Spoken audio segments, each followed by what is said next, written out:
हनुमान जी लंका में सीता जी की खोज करके उनकी चूड़ामणि लेकर के 400 कोस का समुद्र पार करके इधर रामादल की तरफ आएंगे। समुद्र के किनारे बहुत सभी बानर जो है हनुमान जी की प्रतीक्षा कर रहे हैं। उसी समय हनुमान जी जो है समुद्र पार करके अपने साथी बानरों के खिलाफ कार्रवाई की जाएगी।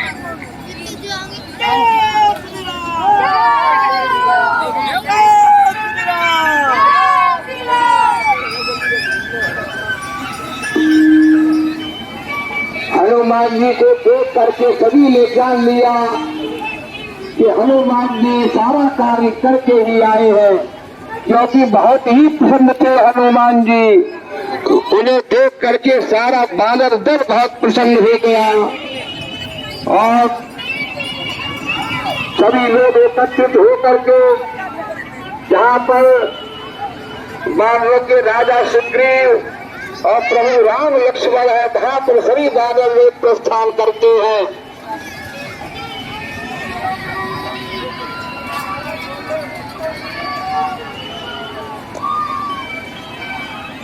जान लिया कि हनुमान जी सारा कार्य करके ही आए हैं।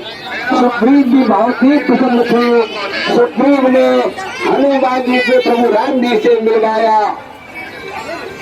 हनुमान जी ने प्रभु राम जी को प्रणाम किया, आशीर्वाद लिया। उसी समय राम जी कहने लगे, हे हनुमान जी, पिता तो कहाओ के ही बात जान की करत रहत सांस प्राण की। पिता हमें ये बतलाइए कि सीता जी जो है वो अपने प्राणों की रक्षा किस प्रकार किया करती है। कम है आवाज। उसी समय हनुमान जी कहने लगे, हे प्रभु, कि नाम पारो दिवस निश, आपके नाम का पहाड़ा रात दिन पड़ा करती है, रजा करती है। कि नाम पहाड़ो दिवस निश, ध्यान तुम्हार कपाट, लोचन निज पद जंत्रित, जाहे प्राण के बाट। उनके ध्यान में हमेशा आप ही रहा करते हैं, इसलिए प्राण किधर से निकले उनके नेत्र जो है वो चरणों की तरफ लगे रहते हैं।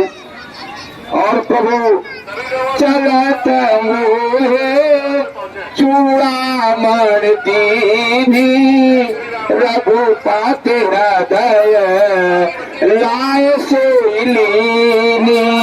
हनुमान जी ने चूड़ा दी और ये कहा है प्रभु सीता जी ने ये चूड़ामणि दी है। प्रभु राम जी ने चूड़ामणि लेकर के अपने हृदय से लगा लिया। हनुमान जी कहने लगे, हे प्रभु, कि नाथ जुगल लो चन भर बारी, बचन कहे कछु जनक कुमारी। अनुज समेत गहे प्रभु चरना, दीन बंधु प्रण तारत हरना। सीता जी वहाँ पर बहुत ही दुखी रहा करती है। मेरे सामने ही रावण ने आकर के सीता मैया को बहुत धमकाया। साम दाम दंड भेद चारों तरीके से उसने सीता जी को धमकाया। इसलिए उसी समय प्रभु राम जी वानर सेना को आज्ञा देते हैं कि सभी लोग जो है वो लंका के लिए प्रस्थान करो। राम जी की आज्ञा मान करके सुग्रीव, जामवंत, अंगद, नद, नील, द्रुपद, मैन, जितने भी बानर बड़े बड़े वीर बलवान थे वो सभी राम और लक्ष्मण के साथ लंका के लिए प्रस्थान करते हैं।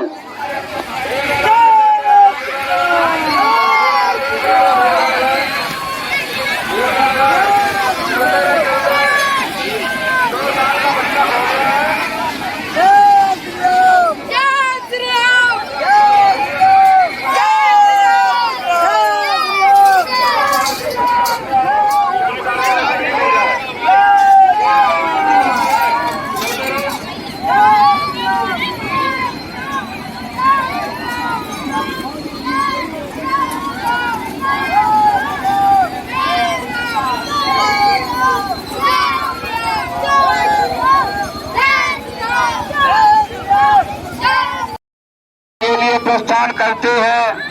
रास्ते में 400 कोस का समुद्र पड़ा, ये समुद्र किस प्रकार से पार किया जाए। सभी लोग बैठ करके वहाँ पर मंत्रणा करते हैं, विचार विमर्श करते हैं, ये समुद्र किस प्रकार से पार किया जाए। प्रभु राम ने कहा, मैं समुद्र से प्रार्थना करूंगा, मैं समुद्र से प्रार्थना करूंगा ये रास्ता दे दे। इस तरह से प्रभु राम जी जो है वो समुद्र के किनारे बैठ करके समुद्र से रास्ता देने की प्रार्थना करते हैं। उधर लंकापति दशानन रावण अपने दरबार में बैठा हुआ है और मंदोदरी रावण को समझा रही है। मंदोदरी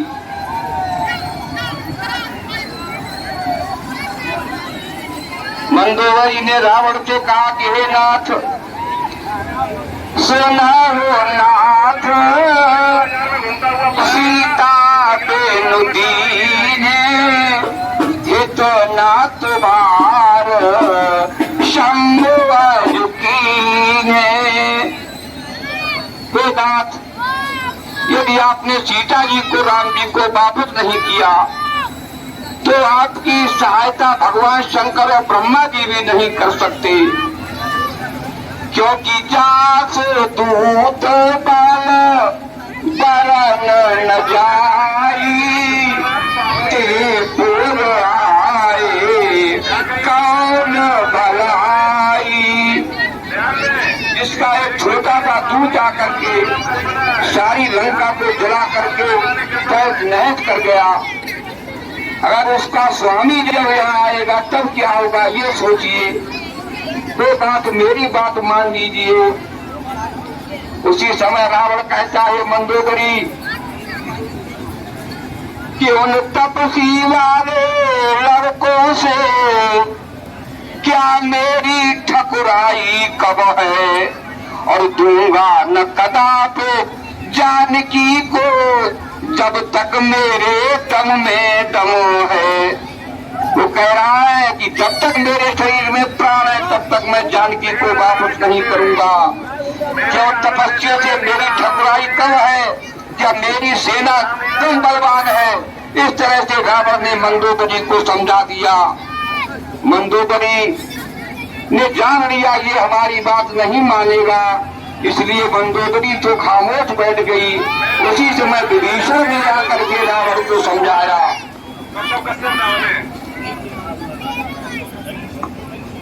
विभीषण ने आकर के पहले भैया को प्रणाम किया, रावण ने आशीर्वाद दिया। विभीषण कहने लगा कि हे भैया, मैं आपके हित की बात कहता हूँ कि जापन चाहो कल्याण सुजस माते शोभ कते सुख नाना।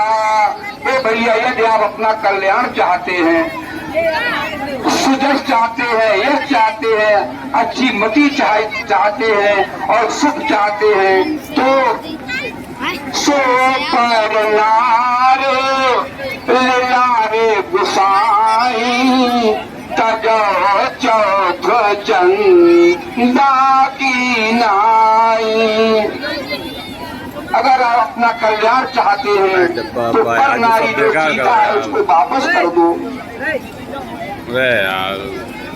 और विभीषण कहते हैं कि तात राम नहीं नर भूपाला भुवनेश्वर का लहू कर काला।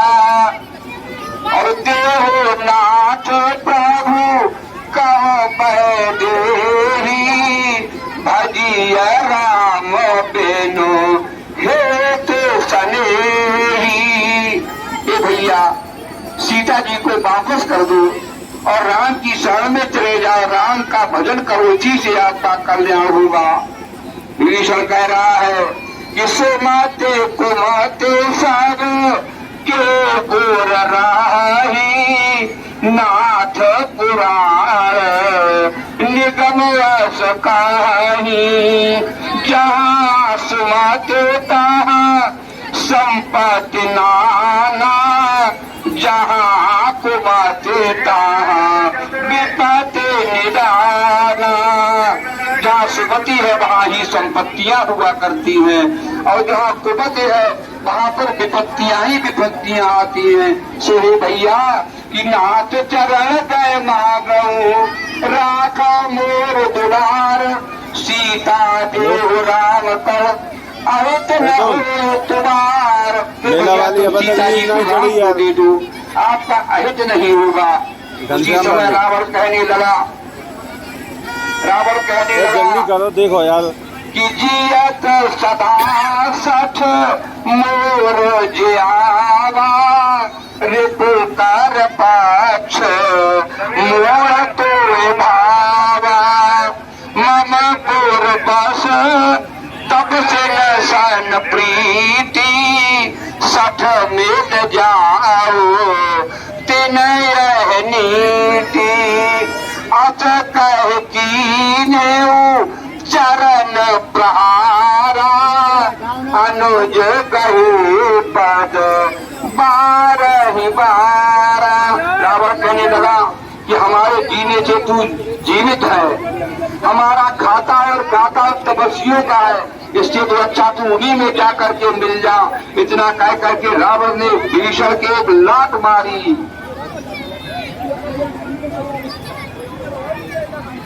विभीषण के एक लात मारी। विभीषण वहीं से लात खा करके फिर दोबारा विभीषण रावण के पास जाता है, भैया मुझे क्षमा कर दो। लेकिन रावण दुशासन ने दोबारा फिर लात मार करके उसे लंका से बाहर निकाल दिया। उसी समय विभीषण जो है प्रभु राम जी की शरण में आ रहा है। नियमों का पालन करें, मोटरसाइकिल स्टैंड पर ही खड़ी करें और अपने अपने मोबाइल पर विशेष ध्यान रखें। बच्चों का विशेष ध्यान रखें। बच्चों का हाथ पकड़ ले हाथ।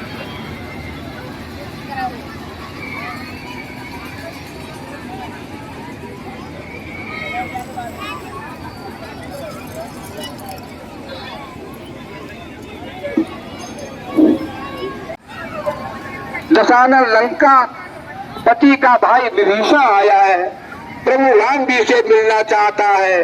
विभीषण प्रभु राम जी से मिलने के लिए आए हैं। सुग्रीव जो है प्रभु राम जी से आकर के कहते हैं, कह सुग्रीव सुनो रघुराई आवा मिलन दशानन भाई। राम जी ने कहा कि क्यों आया है मिलने, पूछिए उससे क्यों आया है। सुग्रीव कहने लगे कि जानी न जाए निशाचर माया काम रूप के ही कारण आया। वेद हमार लेन सठ आवा राखी बांधे मोह सभावा। मुझे तो ये लगता है प्रभु वो हमारा भेद लेने के लिए आया है, इसलिए मेरा तो ये मानना है कि उसको बांध करके यहाँ पर रखा जाए। प्रभु राम जी कहते हैं, हे सुग्रीव कि मेरा ये प्रण है, स्वभाव है, जो हमारी शरण में आ जाएगा उसका मैं त्याग नहीं करूंगा। प्रभु राम जी कहते हैं कि शरणागत जय निज अनहित अनुमान तेवर पावर पाप मैं तिनय विलोपतहान। और कोटे दे प्रवध लाग जाऊ आग शरण तब नहीं ताऊ। सन्मुख हुए जीव मोह जावही जन्म को त्याग नाश तवही। निर्मल मन जन सो मोह पावा मोट बट छल छिद्र न पावा। निर्मल मन। प्रभु राम जी ने कहा कि कोई चिंता की बात नहीं है, तुम विभीषण को आदर के साथ हमारे पास लेकर के आओ। हनुमान जी को सुग्रीव ने भेजा कि विभीषण को लेकर के राम जी के पास पहुंचो।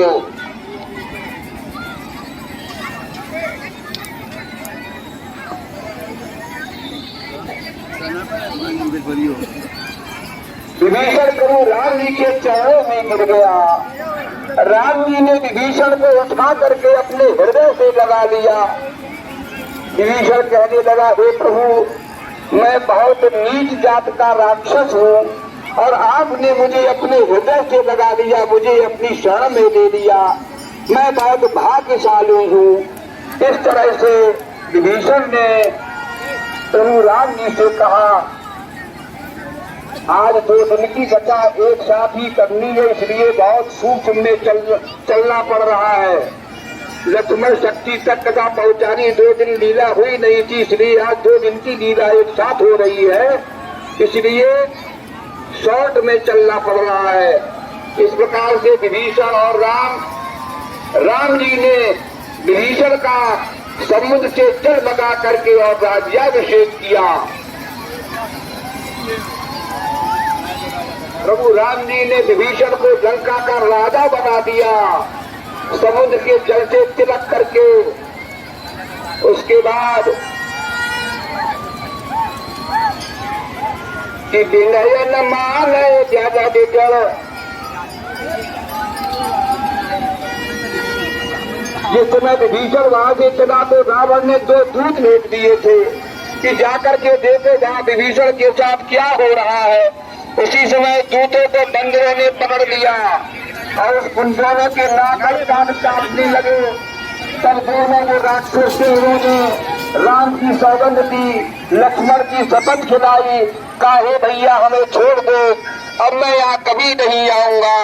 सुग्रीव ने आकर के उनको छुड़वाया। सुग्रीव ने जाकर के दोनों राक्षसों को छुड़वाया। तब बानरों ने राक्षसों को छोड़ा। राक्षस लोग आकाश मार्ग से लंका के लिए प्रस्थान करते हैं। इधर विनय मानत जगत जल, गए 3 दिन बीत, बोले राम सको पुतर, भय बिन होए न प्रीत।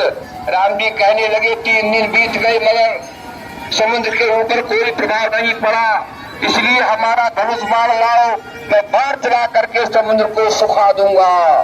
उसी समय राम जी ने धनुष पर बाढ़ चढ़ाया। उसी समय समुद्र देवता समुद्र से प्रकट हो गए और कहने लगे, हे प्रभु, आप मर्यादा पुरुषोत्तम हैं और मैं भी मर्यादा के अंदर ही रहता हूँ, इसलिए अगर मैं सूख जाऊं, आपको रास्ता दे दूं, तो ये मर्यादा का उल्लंघन होगा। इसलिए प्रभु और कोई उपाय सोचिए। प्रभु राम जी ने कहा, तुम ही बताइए, हमें तो समुद्र के उस पार जाना है, किसी तरह से पार करना है। समुद्र देवता कहने लगे, हे राम जी, आपकी सेना में नलदीन नाम के 2 बंदर हैं, उन्हें बालापन में ऋषि ने श्राप दिया था कि तुम्हारे हाथों से पत्थर तैरेंगे। वही जो श्राप है आज आशीर्वाद बन जाएगा। बड़े भारी भारी पत्थर भी नलनील के हाथों से तैरेंगे। आप उन्हीं नलनील को लगा करके समुद्र पर पुल बना दें और उसी पुल के द्वारा आप सारी सेना को लंका में पहुंचा दें। समुद्र की ये बात मान करके प्रभु राम जी ने वहीं पर सेतुबंध रामेश्वरम की स्थापना की। समुद्र के किनारे सेतुबंध रामेश्वरम की स्थापना की, विधिवत पूजन किया। उसके बाद नगर नील ने पुल बनवाया, पुल बनवा पार करवा।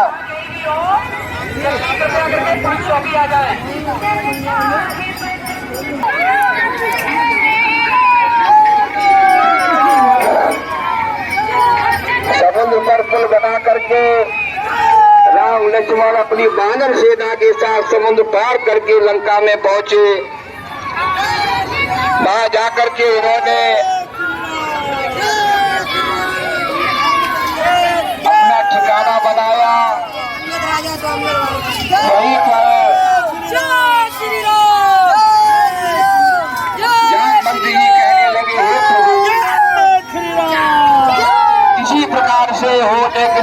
रहोगे, क्योंकि युद्ध में जनहानि और धनहानि बड़ी हानि हुआ करती है, बड़े निर्दोष लोग मारे जाते हैं, बहुत बड़ी संपदाएं नष्ट हुआ करती है।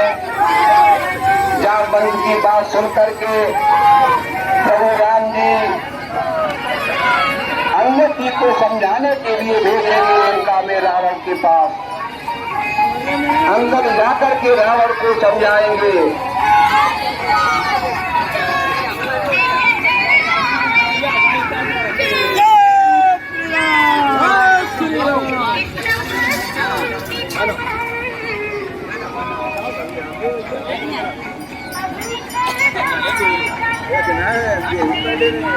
अंगद जी जो है वो लंका में जा रहे हैं। अंगद जी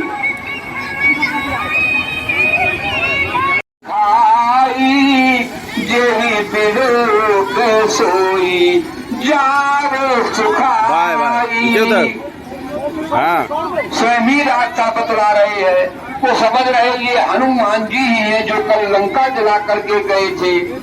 सारी लंका में तो कोलाहल होने लगा, सभी भाग रहे हैं। उसी समय रावण का बेटा मिल जाएगा अंगद को। अंगद और रावण के बेटे में घोर घमासान युद्ध होगा।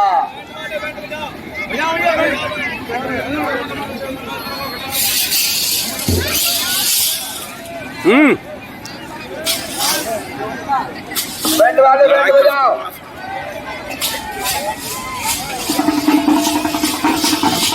सबसे मरिए मार मार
अंगद जी ने रावण के बेटे को मार दिया।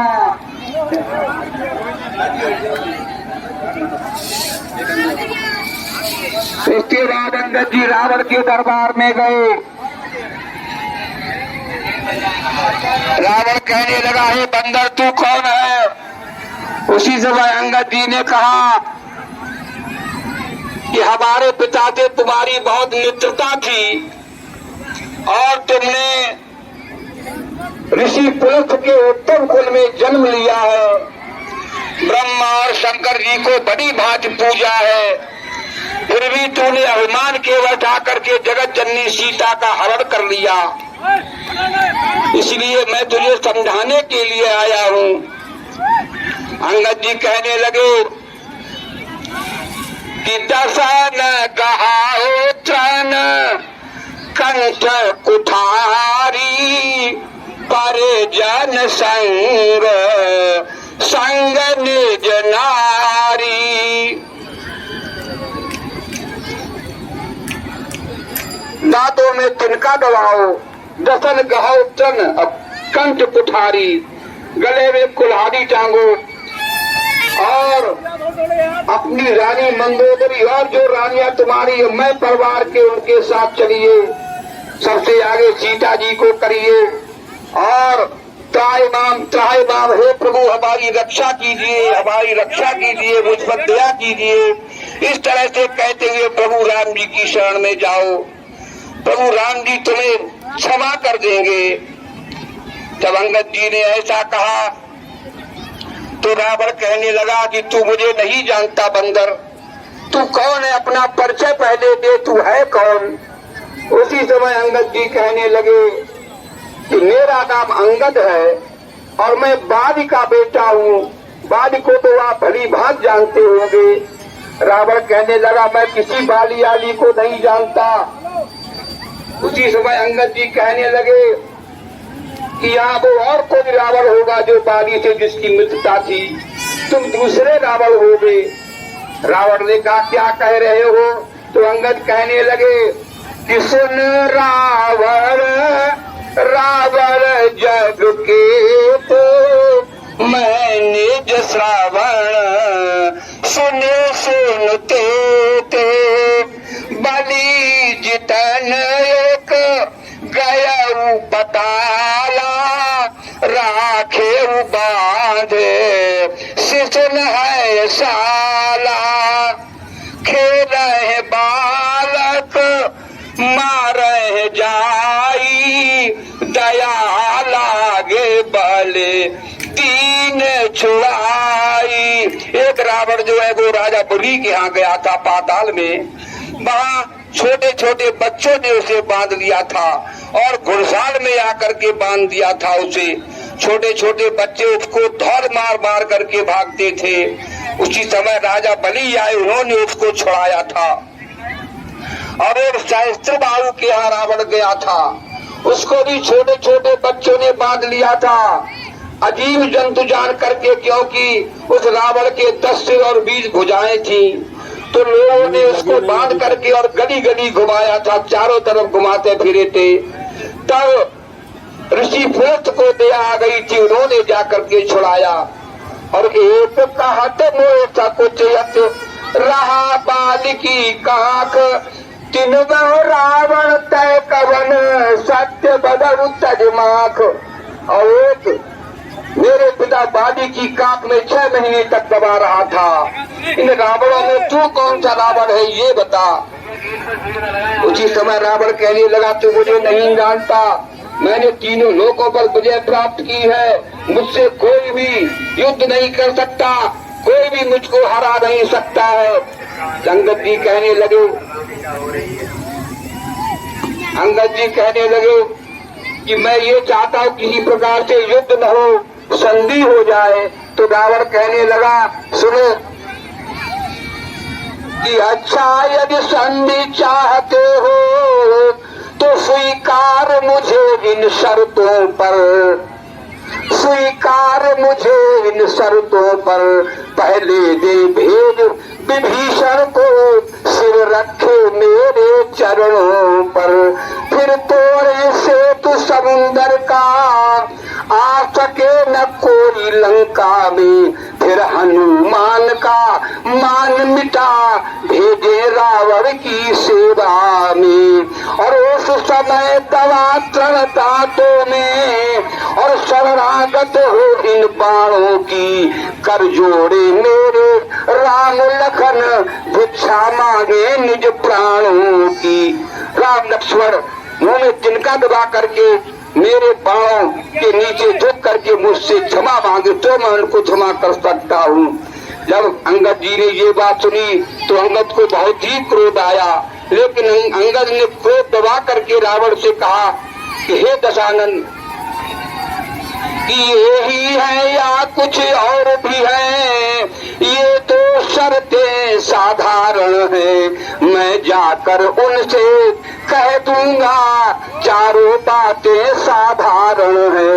अरे जिन हाथों ने पुल बांधा है वो से तोड़ भी डालेंगे, और लंका का लाल विभीषण है, लंका में उसे भेज देंगे। और जितनी हानियां हुई अब तक उन सबको तो हम भर देंगे, पर एक हुई है महान, वह कैसे पूरी कर देंगे। अरे जब जब तुम घर में जाओगे तब तब नजरों में आएगी श्री शूर्पणखा की कटी नाक किस प्रकार जोड़ी जाएगी। हे रावण, और सब कार्य तो हो जाएगा, लेकिन तुम्हारी बहन शूर्पणखा की नाक किस प्रकार से जोड़ी जाएगी। तो रावण जब कर जाता है, अरे ठीक हो मौन, लंका पति से रण करे, ऐसा जग में कौन, ऐसा कौन है जो हमसे युद्ध करे, रण कर सके। रावण कहने लगा कि स्वामी तेरा भी बालक है, फिर नारी का दुख सहता है, उसके पीछे उसका भाई हर समय दुखी ही रहता है। और बानर सब मूली गाजर है, सुग्रीव पेड़ सरिता तट का, और जिस जामवंत पर फूले तुम चौथापन है अब उस भटका। और नल और नील शिल्पी को क्या जाने रण में आना वो, और है भक्त विभीषण भक्त निरा, क्या जाने खड्ग उठाना वो। अरे जो कुछ है एक वही कुछ है, जो आकर लंका जला गया, क्या करे तोड़ कर तीनी को धोखे से पक्षी चला गया। वो एक है जो लंका आकर के जला गया। उसी समय अंगद जी कहने लगे,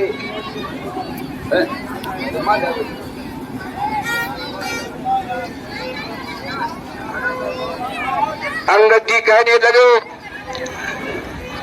कि जिसका तुम्हें डर है वो तो रावण में पहुंचा ही नहीं है।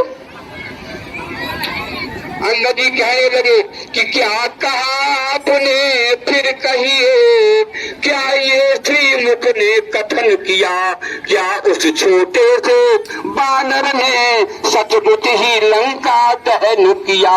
अरे वो क्या जाने रण का कौशल, बस पूछ न जाया करता है भाग दौड़ में नामी वो चिट्ठियां घुमाया करता है। केवल वो भाग दौड़ में निपुण है, इसलिए वो चिट्ठियां पहुंचाया करता है। और कपिपत ने चलते हुए उसे कर्तव्य चार बतलाए थे, आ गई ध्यान में अब मेरे जो उसको काम बताए थे। पहले लंका में जाते ही सीता माता की सुध लेना, फिर लंका नगरी को ढाकर सागर के मध्य बहा देना, और तीसरा काम सीता जी को कंधे पर बिठला कर लाना, और चौथी बंदी कर रावण को साथ ही साथ लेते आना। जब अंगद ने ये कहा कि चार काम बतलाए थे सुग्रीव महाराज ने, लेकिन वो एक भी कार्य नहीं कर पाया, इसलिए वहां रावण दल में पहुंचा ही नहीं। उसी समय जो वहां पर बड़े बड़े बलवान निशाचर वीर बैठे खड़े हुए थे, वो सभी कांपने लगे कि कहीं वो हनुमान जो ये ही चारों कार्य पूरे न करे। उसी समय रावण गरजने लगा, रावण कहने लगा कि तू मुझको नहीं जानता है, मैं काल जीत मत वाला हूँ, जिसके काटे का मंत्र नहीं ऐसा मैं विषधर काला हूँ। अरे मेरी इन बड़ी भुजाओं ने कैलाश पहाड़ उठाया है, यम इंद्र कुबेर वरुण मंडल इन बाणों से थर्राया है। ये सूर्य मेरे संकेतों से पूरब से पश्चिम जाता है, और आज्ञा से मेरी पवन देव ठंडाता है गर्माता है। अरे मुझ सा पंडित मुझ सा योधा संसार में और न दूजा है, अपने शीशों को काट काट शंकर को मैंने पूजा है। जब रावण ने ये कहा तो अंगद जी कहने लगे कि तुझे अपने सिर पर बहुत घमंड है, ये तेरे सिर जब वहां रणभूमि में प्रभु के पहने बाणों से कट कर करके रणभूमि में गिरेंगे और बानर भालू इनसे घेरे बना करके खेलेंगे, तब की चले अचगाल तुम्हारा अच विचार भज राम उदारा। गाल नहीं चलेंगे। इसलिए मैं कह रहा हूँ अब भी सीता को वापस करके और राम की शरण में पहुंच जा। रावण कह रहा है कि कुंभकर्ण सब बंधु मम सुत प्रसिद्ध सकरार, मोर पराक्रम नहीं सुनो जिसे चराचर चार। तूने मेरा पराक्रम नहीं सुना है, मेरा कुंभकर्ण जैसा भाई है और मेघनाथ इंद्रजीत जैसा पुत्र है। अरे तू मुझे नहीं जानता। उसी समय अंगद जी कहने लगे मैं तुझे जानता हूँ, तभी तो तू इतना बलवान है कि सोनी कुटिया पा करके अकेली सीता को हर करके ले आया। तू बड़ा दुष्ट है। अंगद को बहुत ही क्रोध आया। उसी समय रावण ने आज्ञा दी सैनिकों को इस बंदर को पकड़ लो, इसका वध कर दो, इसे इसी समय यहाँ पर मार डालो। उसी समय अंगद जी ने अपना पैर रोक दिया और अंगद जी बोले कि जो मानो चरण सके सठ तारी, फिर है राम सीता मैं हारी। अगर हमारे चरण को, हमारे पैर को कोई हिला तक देगा तब भी प्रभु राम जी वापस हो जाएंगे और सीता जी को समझ लो मैं हार गया। जब अंगद ने ऐसी बात कही तो वहाँ पर बड़े बड़े बलवान वीर राक्षस बैठे हुए थे। एक एक करके आ करके अंगद के पैर पर अपना जोर आजमाइश कर रहे हैं, पैर उठाने की चेष्टा कर रहे हैं।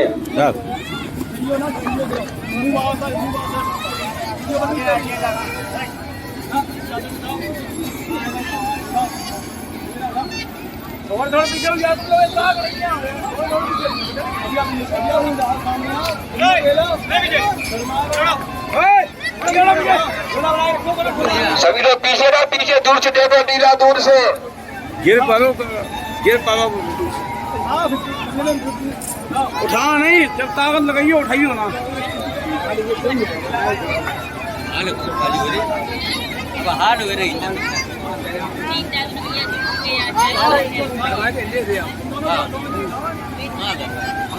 बताओ चले भाई झोपड़ी अरे और गेट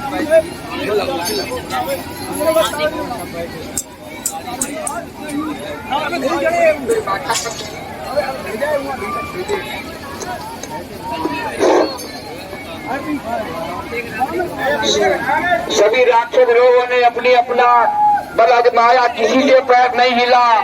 इंद्रजीत मेघनाथ भी पैर उठाने के लिए आगे बढ़ा, उसने भी अपनी सारी शक्ति लगा दी, लेकिन पैर कस से मत न हुआ। अरे ऐसे पैसों की क्या गिनती, बल इंद्रजीत का घटा वहाँ, पृथ्वी कांपी त्रैलोक हिला, पर पाँव न तिलवर हिला वहाँ। मेघनाथ ने सारी शक्ति लगा दी। तब तो लंकापति स्वयं बढ़ा और दोनों हाथों को बढ़ा दिया।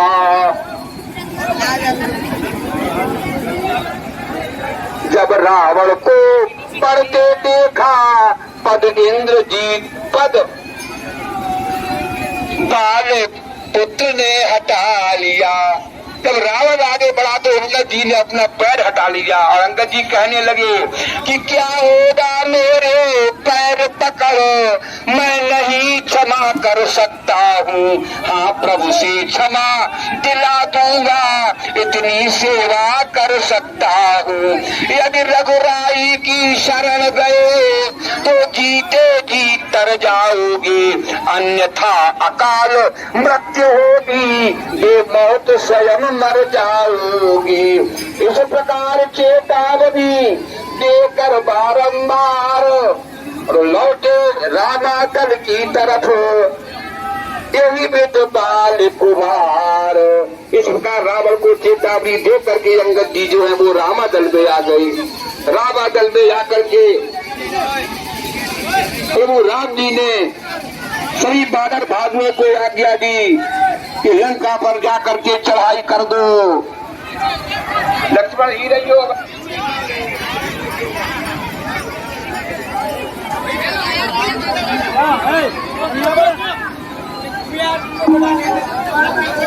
हनुमान जी अंगद नील दूध मैंग थ्री बानर जो है वो लंका पर चढ़ाई करने के लिए जा रहे हैं। उधर से राक्षस सेना भी तैयार होकर के युद्ध के मैदान में आ रही है। अब बानर भालू और राक्षसों में घोर घमासान युद्ध होगा। इस युद्ध में आज लक्ष्मण जी को शक्ति लग जाएगी।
बानर सेना ने राक्षस सेना को परास्त कर दिया।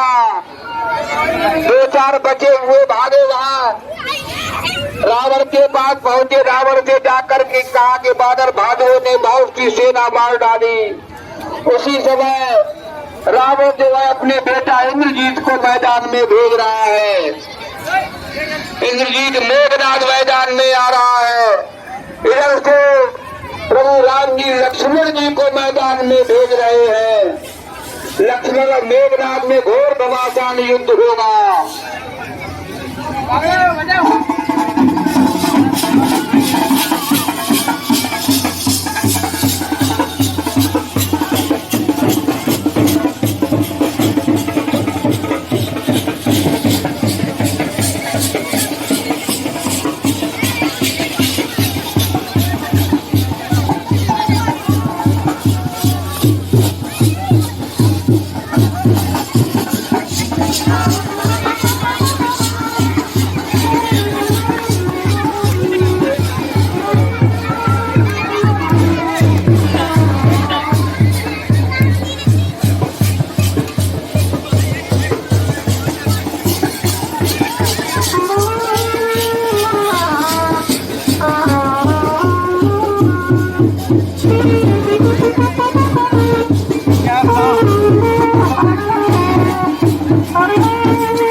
लक्ष्मण जी के शक्ति मार दिया, जिससे लक्ष्मण जी मूर्छित हो गए। मेघनाथ ने लक्ष्मण को उठाने की बहुत ही कोशिश की, बहुत चेष्टा की, लेकिन जो जगत के आधार है, जो शेष नाग के अवतार है, सारी पृथ्वी जिनके मस्तक पर इस तरह रखी हुई है, जिस तरह से एक सरसों का दाना हम अपने सिर पर रख लें, इनको बिल्कुल नहीं मालूम पड़ता था कि हमारे सिर पर पृथ्वी रखी हुई है, उनको मेघनाथ कैसे उठा सकता है। इसलिए बहुत कोशिश करने के बाद मेघनाथ जो है वो थक हार करके लंकापुरी वापस जा रहा है। इधर प्रभु राम जी ने देखा सभी बानर भालू आ चुके हैं, लेकिन हनुमान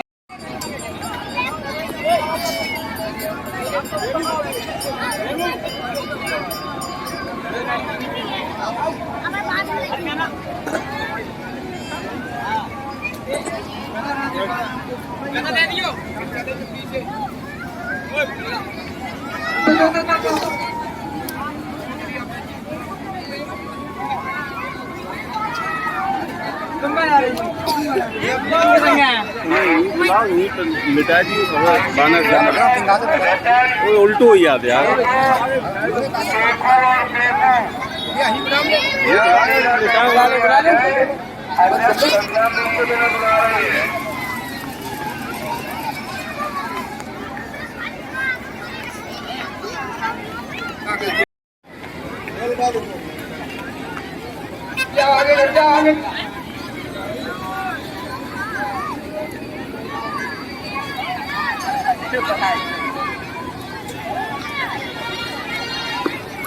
सभी लोग किनारे हो जाओ, किनारे लीला भी बहुत है, किनारे हो जाओ सब लोग, मैदान खाली कर दो, लीला भी बहुत है, सभी लोग किनारे हो जाओ। आगो नहीं, बिल्कुल आगो नहीं। प्रभु राम जी विचार कर ही रहे थे कि हनुमान जी और लक्ष्मण जी नहीं आए। उसी समय हनुमान जी लक्ष्मण को गोद में उठाए हुए प्रभु राम जी के पास लाए। प्रभु राम जी ने जब लक्ष्मण को देखा मूर्छित अवस्था में, प्रभु राम जी बहुत ही दुखी हुए। सभी लोग थोड़ा थोड़ा पीछे हो जाओ भैया, पीछे होकर देखो। राम जी कहते हैं भैया आंखें खोलो भैया, आपको क्या हो गया है, आप नेत्र बंद क्यों किए हो। राम जी कह रहे हैं इसका न देखो देखे मोह काऊ, बंधो सदा तब मृदु सुभाऊ, मम हेतु लागे तजे पेट माता, सहे विपिन हेम आतप बाता, सो अनुराग कहाव भाई, उठो न मम सोन बच बेकलाई, जो जन ते बन बंधु बिछो, पिता बचन मन ते नहीं हो,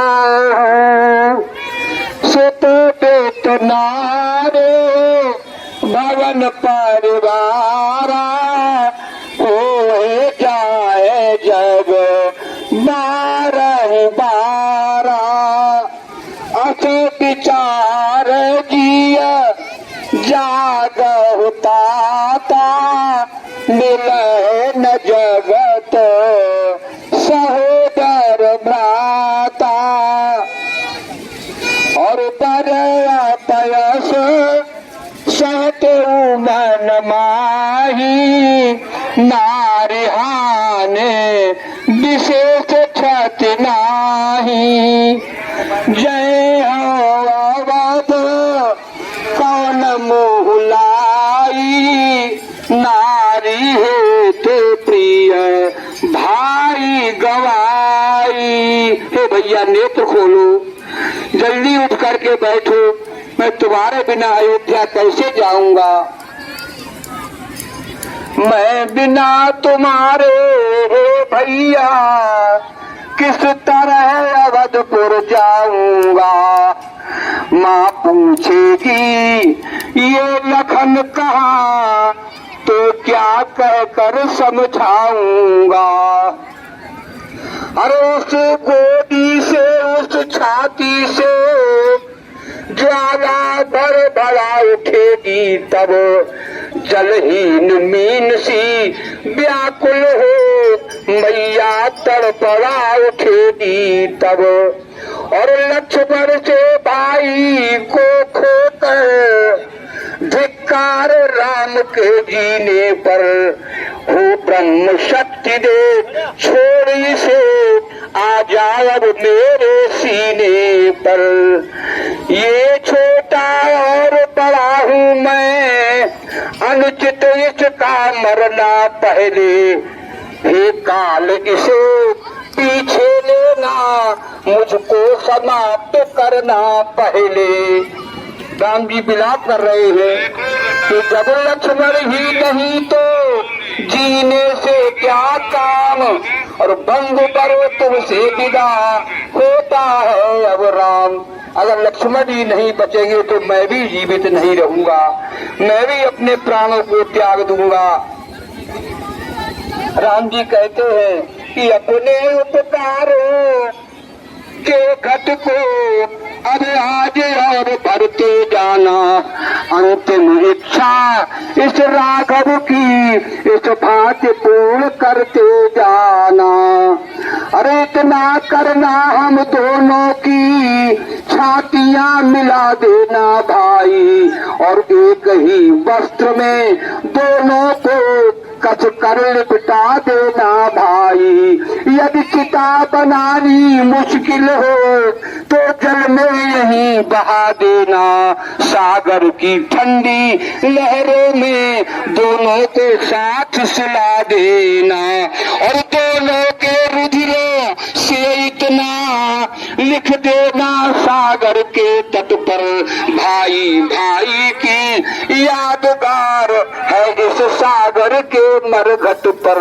इस प्रकार से राम जी बहुत विलाप कर रहे हैं। उसी समय जामवंत जी खड़े होकर के कहते हैं, प्रभु आप ज्यादा परेशान न हो। लंका में एक सुखेद नामक वैद्य रहा करता है, बहुत ही होशियार है। मैं ये भली बात जानता हूँ, वो उसका उपचार जानता होगा। किसी को लंका में भेजिए। उसी समय हनुमान जी छोटा सा वेश बना करके लंका में गए और वहां जाकर के सुखेन वैद्य को मैं भवन के लेकर के रामादल में आएंगे।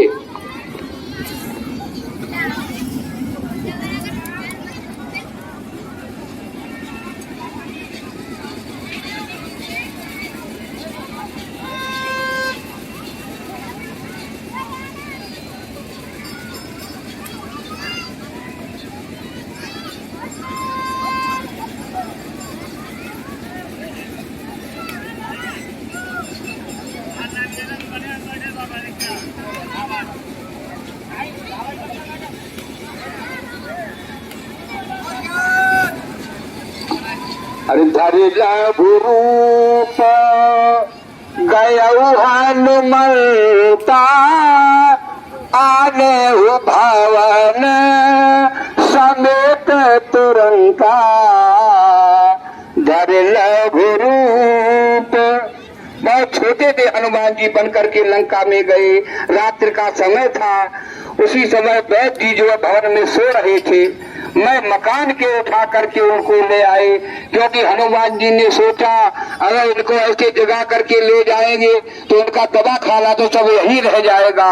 इसलिए मैं भवन के उठा करके लाए। वैद्य जी ने आकर के राम जी के पास, राम जी ने उन्हें बैठाला और राम जी ने कहा, हे वैद्यराज हमारे भैया को देखिए, इसे क्या हो गया, ये नेत्र नहीं खोलता, बोलता नहीं है। उसी समय सुखेन वैद्य कहने लगा कि मैं वैद्य हूँ रावण के घर का, किस तरह आपका काम करूं। अनुचित होगा यदि बैरी के पल भर भी मैं आराम करूं। अरे जिसने प्रत्यक्ष बुराई हो कैसे वह कर्म किया जाए। हे राम आज्ञा देते हो इस समय अधर्म किया जाए। हे राम जी तुम मुझसे अधर्म करवाना चाहते हो। आप तो धर्मावतार हैं, क्योंकि मैं रावण के यहाँ का वैद्य हूँ, लंका का रहने वाला हूँ, इसलिए उससे मेरी बुराई हो जाएगी प्रभु, इसलिए मैं इसे नहीं देख सकता। उसी समय भगवान कहने लगे कि जिस धर्म पे अपना राज गया, श्री पितृदेव का मरण हुआ। जिस धर्म पे भैया भरत छुटा, सीता प्यारी का हरण हुआ। बस उसी धर्म पर भाई भी यदि मर जाए तो मर जाए, आवाज यही होगी अपनी, हाँ धर्म नहीं जाने पाए। इसी धर्म की खातिर मैंने राज छोड़ दिया। मेरे पिता ने अपने प्राण त्याग दिए। भरत जी मुझे चित्रकूट में लेने के लिए आए, लेकिन धर्म के कारण मैं वापस नहीं गया। सीता जी की भी धर्म के कारण ही अपहरण हुआ था, सीता जी की चोरी हुई थी, रावण ले गया था चुरा करके। अगर रेखा से बाहर न निकलती भिक्षा देने के लिए तो रावण नहीं ला पाता। इसलिए यदि धर्म की खातिर मेरा भाई लक्ष्मण मर जाए तो मर जाए, लेकिन मेरी ये आवाज नहीं होगी, धर्म नहीं जाए। इस प्रकार जब राम जी ने कहा तो वैद्यराज कहने लगा कि प्रभु सचमुच है धर्मावतार, मैं दर्शन शरण पाकर धन्य हुआ मेरा जड़ जीवन जड़ शरीर, इन बातों से चैतन्य हुआ। हे प्रभु मुझे क्षमा कर दो, मैं आपको जान गया, आप धर्मावतार हैं, धर्म पर चलने वाले हैं। उसी समय वैदराज जो है वो लक्ष्मण की नाड़ी देखने लगे, हाथ पकड़ करके नाड़ी देखी और दोनों नेत्र खोल करके नेत्र को देखा, और जहाँ पर बाण शक्ति बाण लगा हुआ था हृदय में, वहाँ पर कान लगा करके, छाती में कान लगा करके वैदराज जी जो है वो लक्ष्मण जी को देख रहे हैं। वैदराज जी कहने लगे, हे राम जी, आपके भाई के बहुत गहरा घाव है और इसका उपचार जो है वो उत्तर दिशा में 700 कोस की दूरी पर द्रोणा के नाम का पर्वत है, वहां पर इसका इलाज मिलेगा और रात ही रात में वो आ जाए तभी इनके प्राण बच सकते हैं। उसी समय हनुमान जी कहने लगे कि भूतल पर हो या अंबर में और पर्वत पर हो या सागर में, लाएगा दास अभी उसको चाहे हो ब्रह्मा के घर में। अरे बतलाओ उसका रूप रंग किस तरह हाथ वो आएगी, और रघुराई अगर सहाई हो तो रात रहे आ जाएगी। आप उसका रूप रंग बतलाइए, मैं प्रभु राम जी की दया हो जाए तो रात ही रात में बूटी लेकर के आ जाऊंगा। सुखेन वैद्य कहने लगा कि संजीवन उसको कहते हैं जो ज्वाला की भांति चमकती है, यदि नहीं भोर तक आई तो ये जान नहीं बच सकती है।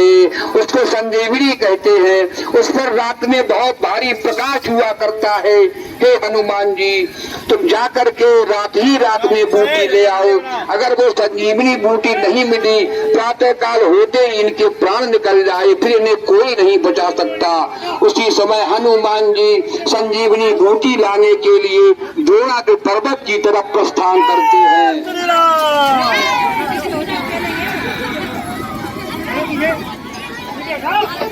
रास्ते में कालनेम नामक एक राक्षस मिलेगा, जिसको रावण ने हनुमान जी को देरी करने के लिए रात में संजीवनी बूटी ना आ पाए, इसलिए रास्ते में बैठा दिया था।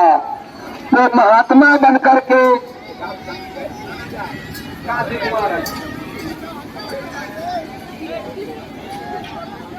लगा, मैं त्रिकालदर्शी महात्मा हूँ, मैं सभी बातें जानता हूँ, भूत भविष्य वर्तमान तीनों कालों का मुझे ज्ञान है।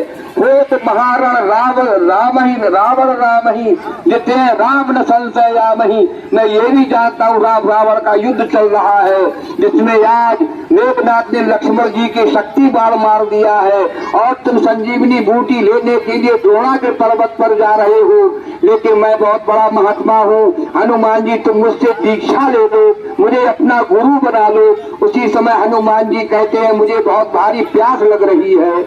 उसी समय काल ने राक्षस जो महात्मा बना हुआ है वो पास में सरोवर है, वहाँ पर भेज देता है कि वहाँ पर जाकर के स्नान करो और जल पी करके फिर आओ तो मैं तुम्हें गुरु दीक्षा दूंगा। उसी समय हनुमान जी सरोवर में जल पीने के लिए जा रहे हैं।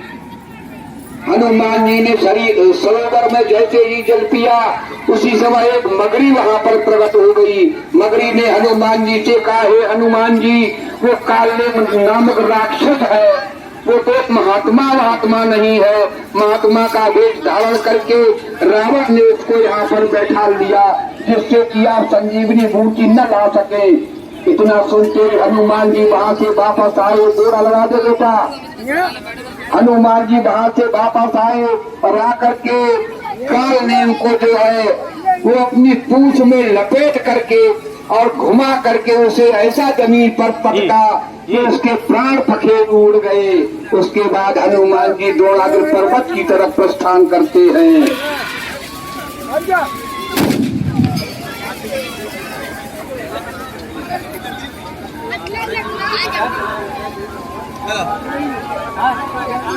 भाई जी को ये बैठाते हैं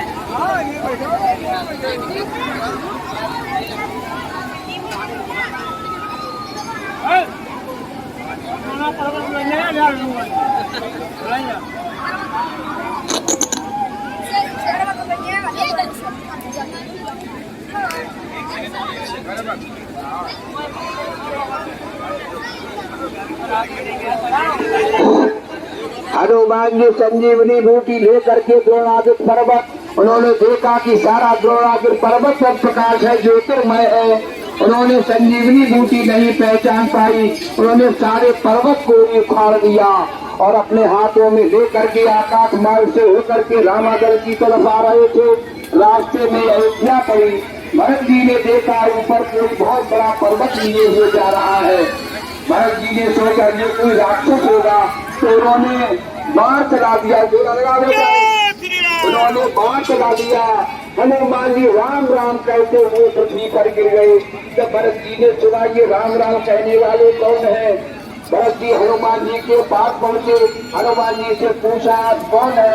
हनुमान जी ने सारी बात बतलाई, मैं राम का सेवक हूँ और राम रावण का युद्ध चल रहा है, वहाँ सीता जी हरण हो गया है। सारी बात हनुमान जी ने भरत जी को बतलाई। भरत जी बहुत ही दुखी हुए और भरत जी हनुमान जी से कहने लगे, हे हनुमान तुम हमारे बाण पर बैठ जाओ, मैं तुम्हें शीघ्र ही रामागढ़ में पहुँचा दूंगा। हनुमान जी कहने लगे कि हे भरत जी आपकी आज्ञा हो, आपका आशीर्वाद हो तो मैं तीर की भांति ऐसे भी रामागढ़ में पहुंच जाऊंगा। इस प्रकार से भरत जी से आशीर्वाद लेकर के हनुमान जी द्रोणागिर पर्वत को उठा करके और रामागढ़ की तरफ आए। सभी वानर भाइयों ने रामागढ़ में हनुमान जी को आते हुए देखा आकाश मार्ग से। सभी खड़े हो करके बहुत प्रसन्न हो गए, खिलखिला करके हंसने लगे। उसी समय सुखेन वैद्य ने द्रोणागिर पर्वत से वो संजीवनी बूटी ढूंढी और संजीवनी बूटी ढूंढ करके उसके पत्तों को निकाल करके उनका रस लक्ष्मण जी के मुंह में निचोड़ा। उसी समय संजीवनी बूटी जो है ये उसी से पैदा हुई जो शबरी ने झूठे बेर राम लक्ष्मण को खिलाए थे। लक्ष्मण जी ने वो बेर पीछे फेंक दिया था, खाया नहीं था, वही द्रोणागिर पर्वत पर जाकर के गिरा, उसी की संजीवनी बूटी बनी। तो उस समय उन्होंने झूठा बेर नहीं खाया, उसी बेर से आज इनके प्राण बच रहे हैं। वैद्य जी ने उसका संजीवनी बूटी का रस निचोड़ा। लक्ष्मण जी राम राम कह करके उठ खड़े हुए। गोला और लगा दे बेटा। तुरंत बैठ की न पाई, उठ बैठे लक्ष्मण हर्षाई। लक्ष्मण जी जीवित हो गए। आज की लीला को यहीं पर विश्राम दिया जा रहा है और कल हमारे मेले की मशहूर लीला आकर के देखिएगा। कुंभकर्ण वध और मेघनाद वध। कल कुंभकर्ण का वध होगा, उसके बाद मेघनाद मारा जाएगा और मेघनाद के साथ सुलोचना उसकी पत्नी जो है वो सती हो जाएगी। और परसों तारीख 22 को शुक्रवार को रावण वध और रावण वध होगा। शुक्रवार को रावण वध होगा और दशहरा मनाया जाएगा। बोलिए शंकर भगवान की जय। और ये रामलीला जो यहाँ पर चल रही है, ये रामलीला नित्य ASV न्यूज चैनल पर रात में ठीक 9 बजे प्रसारित की जाती है। आप लोग ASV चैनल लगा करके 9 बजे इसी लीला का आनंद लें। और पृथ्वी पूजन से लेकर के आज तक की जितनी भी लीलाएं हुई हैं, वो सारी लीलाएं ASV न्यूज चैनल पर पड़ी हुई है। आप उनको सब्सक्राइब कर लें तो हमेशा जब आपकी इच्छा हो वो लीला आप देख सकते हैं। बोलिए शंकर भगवान की जय।